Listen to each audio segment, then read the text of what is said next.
বাংলাদেশের সবচেয়ে বড় এবং সবচেয়ে ব্যয়বহুল প্রকল্প পদ্মা সেতু।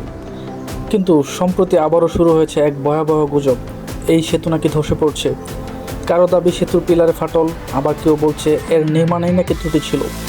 আজকের ভিডিওতে আমরা যাচাই করব এই গুজবের পেছনের সত্য কী, এই ধরনের খবর কি আদৌ নির্ভরযোগ্য, এবং কিভাবে কিছু বিভ্রান্তিমূলক ভিডিও মানুষের মনে ভয় ছড়িয়ে দিচ্ছে।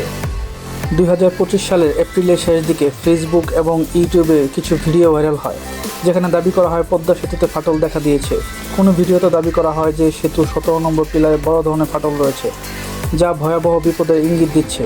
তবে এদের বেশিরভাগই নির্ভর করে অজানা সূত্র, অস্পষ্ট ছবি অথবা আগের বছরগুলোর পুরনো ভিডিওর উপর। বিভ্রান্তিকর ক্যাপশন, নাটকীয় ব্যাকগ্রাউন্ড মিউজিক এবং ভীতিকর ভাষার মাধ্যমে দর্শকদের আতঙ্কিত করে তোলা হয়। পদ্মা সেতু একটি মাল্টিপারপাস সেতু, যা বাংলাদেশ নিজস্ব অর্থায়নে নির্মাণ করে। বিশ্বে এমন দৃষ্টান্ত বিরল। 6.15 কিলোমিটার দীর্ঘ এই সেতু নির্মাণে ব্যবহৃত হয় বিশ্বের সেরা স্টিল ও কংক্রিট। প্রতিটি পিলার বসানো হয় ভূমিকম্প, প্রবল স্রোত এবং ঘূর্ণিঝড়ের মতো দুর্যোগ সহ্য করতে সক্ষম এমন প্রযুক্তিতে। নির্মাণে যুক্ত ছিল চীনের বিখ্যাত প্রতিষ্ঠান China major bridge engineering company, যারা আন্তর্জাতিকভাবে স্বীকৃত। সেতুর প্রতিটি উপাদান গভীর পর্যবেক্ষণ, মাটির স্তর বিশ্লেষণ এবং বহুবার সিমুলেশন টেস্টের মাধ্যমে যাচাই করা হয়েছে। 2023 সালের মাঝামাঝি সময়ে সেতুর এক পিলারে কিছু দাগ দেখা যায়, যা অনেকেই ফাটল ভেবে ভুল করে।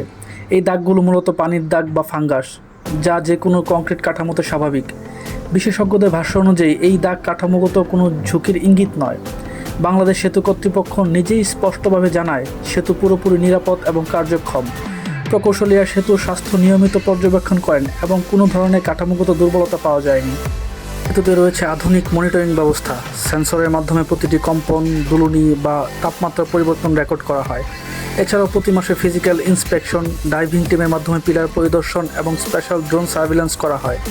এই ধরনের নজরদারি পরেও গুজব ছড়ানো মানেই কোনো উদ্দেশ্যমূলক বিভ্রান্তি ছড়ানোর চেষ্টা। অনেক সময় গুজব ছড়ানো হয় রাজনৈতিক বা অর্থনৈতিক উদ্দেশ্যে।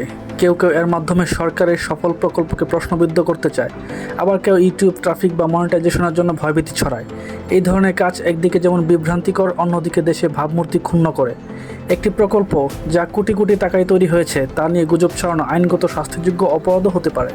পদ্মা সেতু শুধু একটি সেতু নয়, এটি বাংলাদেশের সাহস, সক্ষমতা আর অদম্য মনোবলের প্রতীক। একটি গুজব পুরো জাতির আত্মবিশ্বাসকে নষ্ট করতে পারে, তাই আমাদের সজাগ থাকতে হবে।